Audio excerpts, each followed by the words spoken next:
India's defense exports hit a record 23,600 crores in FY25, which is up by 12% from the previous year, and it reflects a 34-fold growth over the past decade.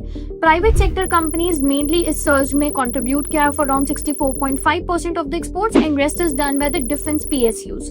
Now the growth is driven by Atmanirbhar Bharat initiative, जिसने boost किया है self-reliance and global competitiveness जैसे emotions को, and items ranging from ammunition to subsystems, they were exported at around 80 countries, with the government targeting 50,000 crores plus export by FY29. Now the main contributions include from companies like Astra Microwave Products, जिसने around 86% of revenue earn किया from defense only, and they are aiming to raise the export contribution to 30%.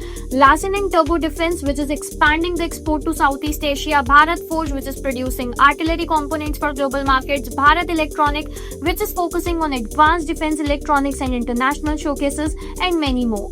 So mainly ये companies are getting the support of policy initiatives and the global demand also, which is growing, and are helping India emerge as a major exporter of defense products, strengthening both industry and country's strategic presence worldwide.